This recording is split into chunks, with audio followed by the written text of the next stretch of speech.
And once again, we're back here at the Nothing But Net Hooked on Hoops podcast, brought to you by Hoops Flix Plus. I am your co-host, Patrick Pratt, along with my co-host and backup point guard in high school, Mr. Dinos Trigonis. And today, we're going to have a guest that we've had before. He's going to be here to review the All-Midwest Pangos Frosh Soph Camp out of Chicago this past weekend. And he's from Ball is Life. Welcome, Ronnie Flores, y'all. Thanks for having me on, guys, again. Always good to have you, Ronnie. We love your insight. And so tell us what went on this weekend, what you saw, what excited you, who's the tight players coming up out of the Frosh Soph 2028-29 class? Yeah, this is the third of the four stops. The Midwest camp is a wide-ranging camp. You know, it's not like, where the California camp is concentrated in California. I think the Midwest over the years has grown where other states are very strong. Yeah, the state of Indiana was very strong this year. The state of Kentucky was very strong, and Illinois has its ups and downs.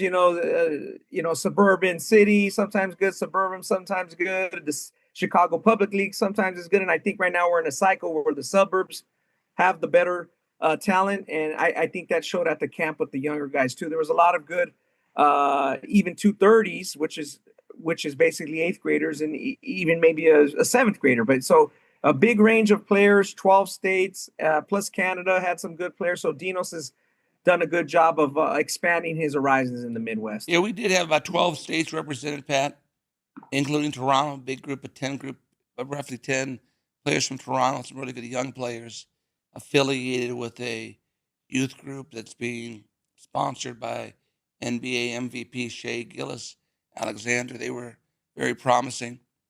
But the storyline, like Ronnie said, Kentucky, 4 guys there. Their sophomore class is probably the best it's been in a long time.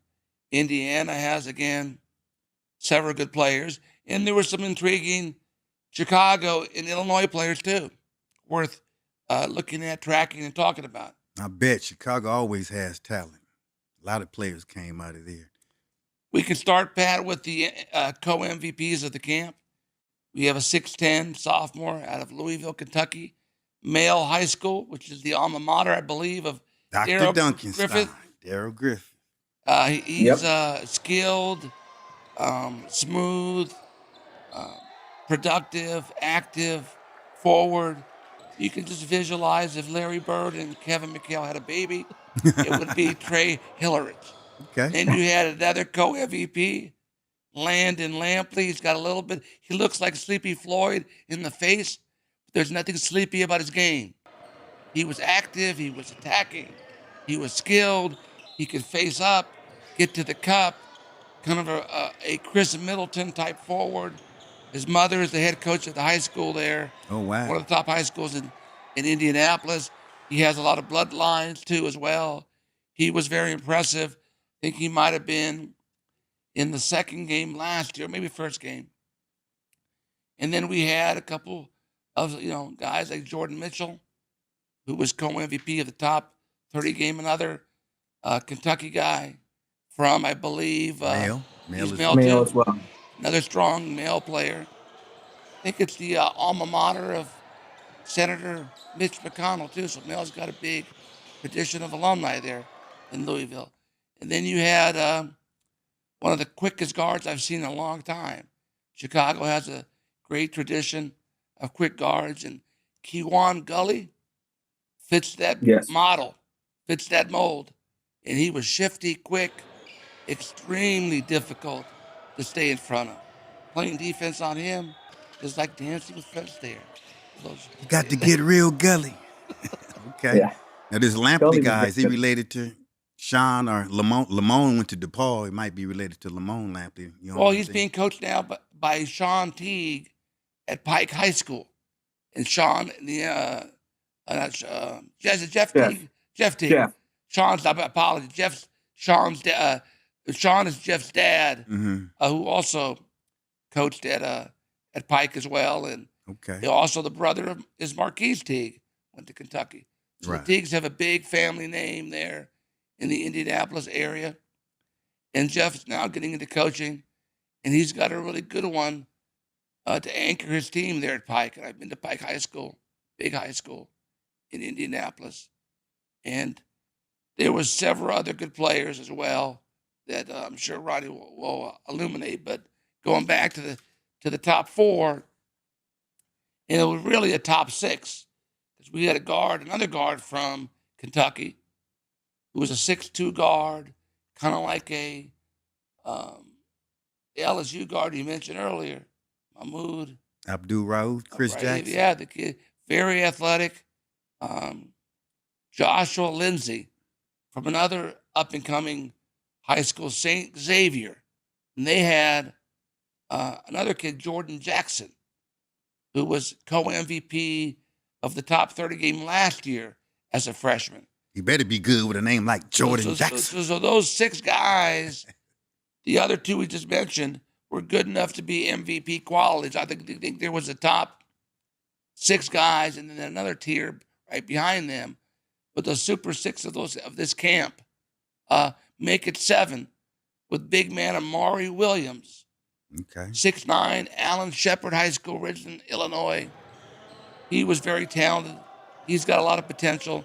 I think there was a super seven group in this camp, followed by another five to eight that have a lot of intrigue and upside.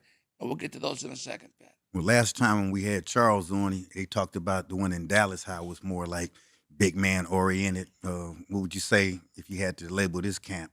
Was it a lot of good shooting? Was it a lot of slashing? Or I think you had at this camp a lot of big wings, forwards that were perimeter forwards. Even Hillerick has face-up ability. Lampley, face-up ability. Even the kid I just mentioned, Amari Williams, he showed a little bit of a face-up ability too. okay. But the guards here were stronger, a little bit stronger than Dallas. Kawan Gully, the Joshua Lindsay kid, extremely athletic, can shoot it, very confident. And then we had some strong guards like Roosevelt Thomas and wings like Jordan Mitchell, Ronnie, who was fantastic in the All-Star game. Some people think he's the number one sophomore in Kentucky. Mari Leggett from Hartford City, Indiana. Elon Henderson, 6'7" plus, out of Leo, Chicago. He has as much upside as anybody at this camp. And several other very good young players. We talked about Roosevelt Thomas, talked about Samaj Pruitt from the Milwaukee area, plays for Tyrese Halliburton's AU team there. Oh, okay. Also, D.K. Hurt, arguably the best freshman there. DeKalen Hurd out of Mark Carmel in Chicago. Yeah. Big wing, kind of looks like Anthony Edwards in the face, kind of similar type of body. And then a couple other favorites here. Quintavious Fly out of Gary, Indiana. Could he fly? The hometown of Michael Jackson, Gary, Indiana. Jackson 5. Can he fly? And he was, he's not bad flying-wise, but he was more of a strong physical wing. Logan Brown, I liked, out of St. Lawrence, Burbank. Jalen Foster out of Cecina Memorial there. Our good friend Derek Ellison, very high on him, getting things done. Then we had the kid from Simeon, Jelani Billingsley. Simeon, has a rich tradition. Derrick Rose, not Marcus Liberty, Ben Wilson, Nick Anderson. And another 29 out of Mount Carmel, Ronald Johnson, was a very good-looking wing guard. And we also had a kid from Montana, from the same high school as NBA first-round pick and Stanford star Josh Eustace, out of C.M. Russell in Great Falls, Montana, Miles Duda, who would have come to the All-West camp, but he was injured at the time, and he's now healthy again, and he played well enough to be selected to the top game. And we had a couple guys that didn't play in the game that was very good. Grant Smith, I like too, Ronnie, out of Western Springs. And then the really good 8th grader out of Toronto, Jao Cabella, 6'6", 8th grader out of Royal Crown School in Toronto, Canada. He Okay. was athletic. He was active. He was an assertive scorer. They had to catch a flight. And then we had two guys that were MVPs of the 60 game that earned their right to be bumped up. And who was that? And that was Easy Does It.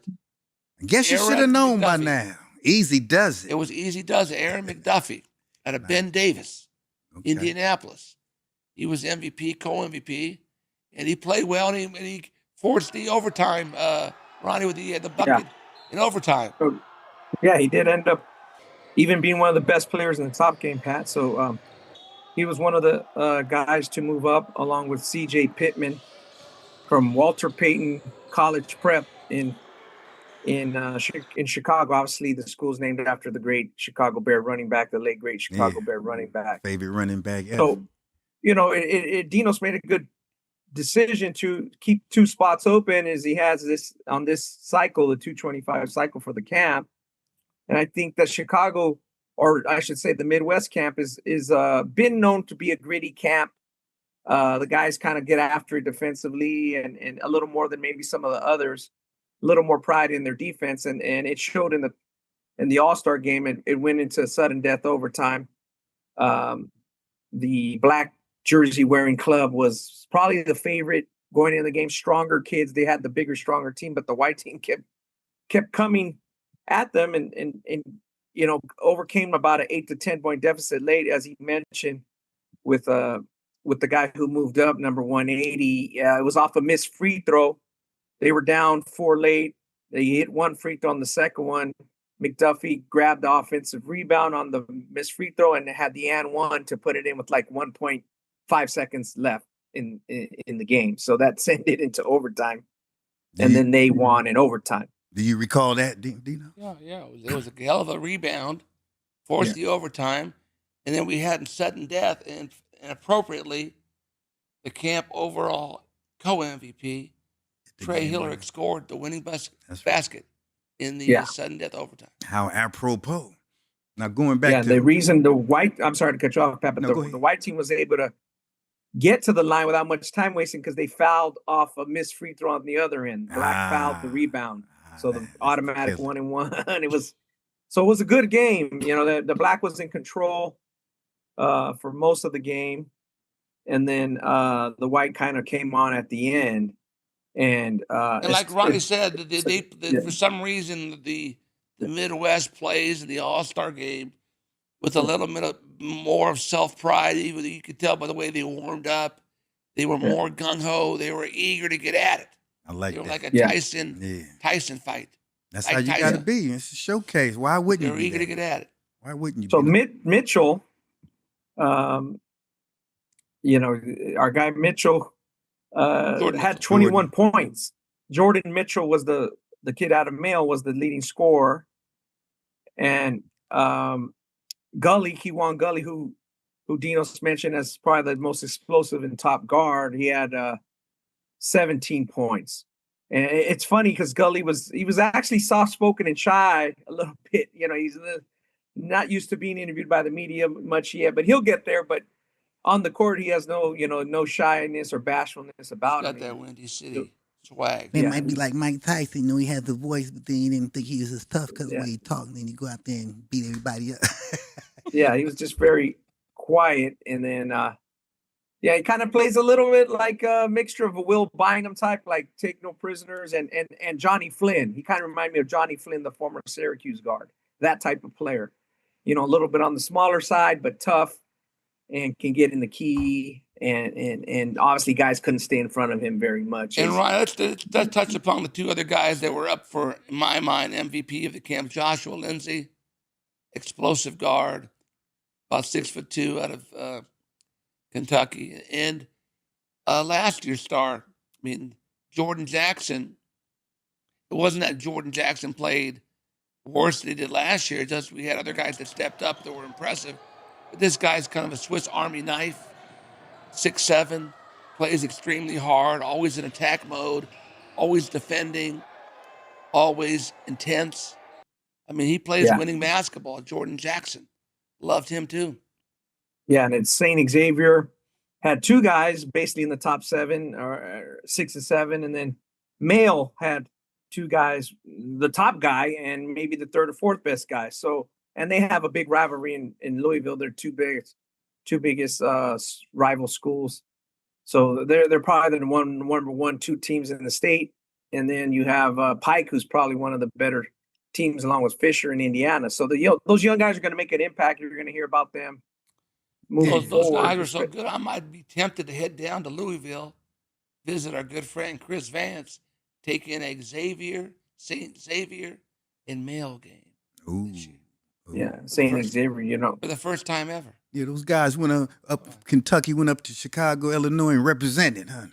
I might be tempted to get a little bit of a bluegrass basketball taste. Hey, I'm sure that'd be a good taste. Now, going back to the name Miles Doodah, do you remember another Doodah that played college basketball, Randy?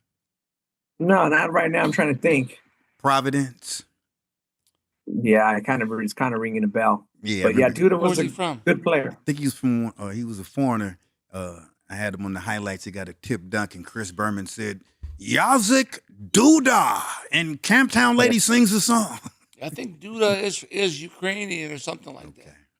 He probably related. Yeah, and there was 3 or 4 guys that were unfortunately unable to play in the All-Star game that were good. Dinos mentioned the kid from Royal Crown, Toronto, JL Kabia. There was Romani Watson. Ethan Vale was a guy last year who made the top game that got hurt. Yeah. That was good before he got hurt this year. 6'3" wing guard out of Oswego, Illinois, a western Chicago suburb. Armani Watson, good-looking player, out of Martin Lutheran. And we had the Grant Smith kid, tough, hard-nosed white kid, Lyons Township. And we had one of our favorite names of the camp, Boomer Minch. I was just looking. Kind of a frail-looking guard right now, but he could shoot it really well and savvy. And as he gets stronger, could be a factor. Out of Cecenia, another Cecenia player. And this camp, Pat, obviously us being in Southern California, we kind of know the players coming in. Well, this camp usually has a guy that either doesn't get picked for the game or is in the second game, and 5 or 4 years later, he's a big-time player. And I think this camp has a candidate in that as well, and Prentice Gates Jr. He was probably the best big man in the second game, real thin right now, out of Westside leadership in Gary. And, you can see he's going to be really good later. He kind of moves and plays a little bit like a Jonathan Bender type or LaMarcus Aldridge right now. And he's not that strong and big yet, but that's the type of player he could project to be. And he was perfect for the second game. No, there wasn't too much. You can always say, oh, those 5 or 7 guys could have been in the first game. There wasn't really any of that this year. Those top 20 to 25 guys in the first game were the strongest, best, and biggest. It was clear that they were the best. There was a big difference between the second and first game. But that was one kid who down the line, you can see that maybe he's going to be very good. So I wanted to mention him, Prentice Gates Jr. Okay. A couple other guys I liked in that second game, too, was out of Michelle Obama's alma mater, Javen Richardson, small guard, one of the top scorers in the camp, out of Whitney Young High School, Chicago. I liked my guy out of where'd he go? Out of Iowa, 179, Zakai Walters, 6'5" wing. Liked him a lot. Liked 194, Trayvon Williams, also out of Greendale, Wisconsin. Where was the kid, Ronnie? Out of Kumasi Jones. Out of He was pretty good. One of the best passers there. But there was here's the kid I'm looking for. Zahari Threat out of De La Salle. Gary DeCesar. That's a really good freshman. Zahari Threat. 6'5", long. You know what? I believe that's 3, and I believe he might be related to Sedale. Could be. Yeah, it makes sense how many guys are, with that name. So, Coach DeCesar, who's coached many good players, Charles Matthews, Terrence Rencher in New York, at Orlando Antigua in New York when he was at St. Raymond's. He has 2 or 3 good guys in this camp, including Threat and Devon Bates, strong guard.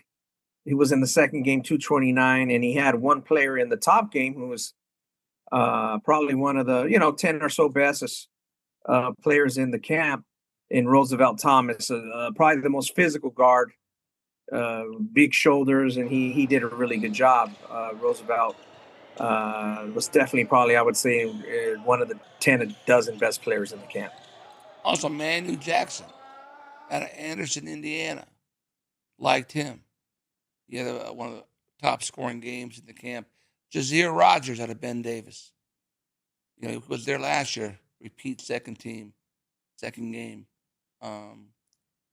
But there was one other kid that I'm missing here. I don't think we had him in the first game or not, Ronnie. The kid 88, Charles Hardiman out of Maryville, I liked. Yeah, 6'4", 228. And Clay Bush out of Missouri, 6'6", freshman. Very smart player, heady player. He was in the same camp team as Amari Williams and did a great job complimenting him, looking for him on the high-low option at all times. And, it was a good camp. I think like any other camp, you never know how it's going to be till after the dust settles. But we had a very good, like Ronnie said, top game, followed by a second game with guys that were in the appropriate levels for the games, which was a credit to our selection process this year, which was very thorough. And considering the hour time, we ended up pretty early resolving any other issues. Okay, good. You mentioned Anderson. You mentioned somebody from Anderson, Indiana. Isn't that where James Blackman was from too? I think so, right? James Blackman. Kentucky. Yeah. Yeah, and I think James Blackman also had a family member, right? That was a prominent player. I believe his son. Okay, yeah. So, I believe so. Again, for the second game, I think there'd be a little more. You can have a few other guys in the game. That's always the case, but I don't think it was too prominent, Pat. I would say one kid who was part of that group from Toronto, and he, there was a few in the second game, which was Aiden Olette, 6'6", and he was an 8th grader. So they had some good young players, and they even had a 7th grader that people mentioned that was a good player in the camp. And, he might have been one of those few players that's legitimately had a chance to be in the same game. That was Braden Holland, 5'10", 7th grader. So that's 2031 class from Grace Lutheran. So wow. there's not too many though, but again, he could have been one where you look at really young players and that doesn't every camp is different or has a different feel, but you don't see that too much, especially in the West camp or the East camp where a 7th grader makes a positive impact. Yes, I always like to see the youngsters play up and do well. That's always a treat. And it's good to see them at the Pangos Junior All-American Camp, which happens during the season, meaning the scholastic season, usually in early February or mid-February. So you get an early look at those guys, and hopefully they funnel into the fresh soft camps, and then hopefully the best from that funnel into the invite-only camp, which is NBA certified in the first week of June. Which that's the plan, but sometimes, obviously, guys accelerate that, or some guys that you say, Pat, they're middle school guys, and that's where we know them best that they don't get better. So that happens. Hey, Ronnie, speaking of your Fab 50 rankings, where do you see Male and St. Xavier short-term, long-term on how they may fit into that framework? Yeah, I think St. Xavier and Male, I think that top team, and we'll find out here in November 3rd, will be at the bottom of it. And then for Pike is also in the running with Fisher. So you got Fisher's, Indiana. I'm not sure we got a kid from Fisher's. Then we have Pike right there with the and Fisher top has Jason Gardner Jr. Yeah, so they're a nationally ranked team, and they have a pretty good team around him. And obviously, Jason Gardner Jr. was one of the better players at the Pangos camp at the 25 version, and he still has 2 years left of high school. Yeah, I remember So seeing him. Yeah, he was impressive this yeah, summer. so he's very good. Obviously, his dad played on a national runner-up team at Arizona. Mhm.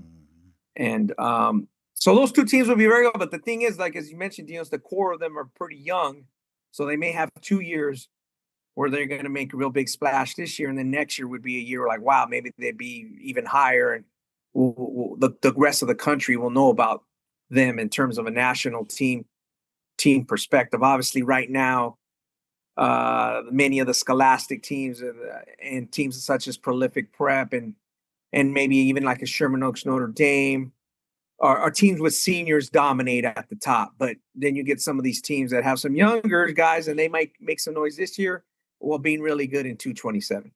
What I liked about this camp, you had guys like Hillary, Landon Lampley, Mm-hmm. Amari Williams, and guys like that, Jordan Mitchell. They were there last year. And although they played well, they didn't have the same impact, or they didn't stand out as much as they did this year, which leads me to believe their level of improvement over the last 12 months has been impressive. And if they can keep that rate up, we're looking at guys that, are national recruits coast to coast. Yeah. And my brother lives in Gary, so I'm going to tell him to keep an eye on Prentice Gates. Is he a big Michael Jackson fan too? Yeah, they do a ceremony every year. Yep, he sure is. Out of West Side Leadership Academy, I'm asking him if he's heard of that place. And tell him to keep an eye on this guy, Rodney. Yeah, he's a long wing, and his best days are in front of him. And hopefully for many of these kids, their best days are in front of them. Obviously, that's not always the case, as we know, Pat. And but that's the whole progression, And this campus known famously for having a couple guys that are NBA guys that were not really well known at the camp. So that's Tyrese Halliburton. It's mainly Tyrese Halliburton, and it's easy to say, well, you guys missed in the deliberations for the top 30 and 60, but not really though. Guys get better. Right. Yeah, I don't think nobody sat there and said, wow, this kid should have been in, and that you got 30 or 40 minutes to dissect the 100 Tyrese Halliburton back in 2016 has shown signs of what he's doing now. There's no damn reason why we wouldn't have recognized him. That's right. Yeah, and there's a lot of guys we know like that just continue to get better. Whether it's Kawhi Leonard, Bryson Howard, a great player who me and Ani Amana, we recommended Dinos to take him for the camp, and he just committed to Duke. And 6 months ago, that would have been nowhere near on the table, right? He did good on the Nike UIBL sessions. He did good at Dinos's camp, and he did good, I believe, at NBA Players Association too. So it happens. It still happens, even though we have all these, TikTok videos, Balls Live videos, podcasts. It still happens, right? Just like it did. Right. Yeah. I don't know if you guys continue to happen. I don't know if you watched last night, opening night of the league, but Reed Shepherd, what was going on with him? I didn't see it. I think they were like forcing him to play. He wasn't ready or something. Did you get that story, Ronnie? Well, he got drafted real high, right? And he didn't even start at Kentucky. So again, I think, Pat, when you were coming up as a youngster at Wilson, and the NBA draft was more about guys that were ready. Right. To go to contribute. Now they're taking, gambles. It really is a draft, right? It wasn't. If you're drafting Shaq #1, that's not a draft. That's a guarantee. You're going to get a good player, right? Right. You're right. Compared now, it truly is a draft, more like the MLB draft or other sports where you're drafting for the future. And I think that's what you see with some of these guys are drafted pretty high, right? And so maybe didn't have the production. A new comedy routine out of you, basketball comedy routine called the tap dancing. And what I'm gonna do? Have clips of players with TikTok videos and stuff.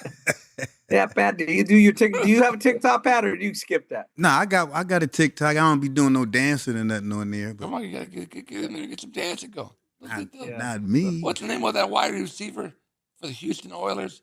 The white shoes, White Shoes Billy Johnson. White Shoes Johnson. I Oh want yeah, to- that was my. I do have some highlights of Billy White Shoes Johnson on my TikTok, but that's him doing what he did best. I want to see you do that on the TikTok with Oh, basketball. man. Okay, So all right, I that's can do that. You crazy? yeah. So we'll see who emerges like that this year as the next Bryson Howard, right? The guy who wouldn't been good enough to be at the main Pangos camp last year or as a junior. Maybe he has, blew up at a fresh Soph and then goes and has a good spring and a good high school season, then he'll be ready for next year's camp. Could happen. And we got one It more happens a camp lot. left this weekend, Pat. We got the Philly? All Pangos All East Camp, 30 minutes south of Philadelphia Airport in Wilmington, Delaware. Oh wow. And Nothing But Net Sports Academy. No relationship to Nothing But Net magazine with similar names. Okay. We're expecting another big turnout because normally the Beast always get released In the East.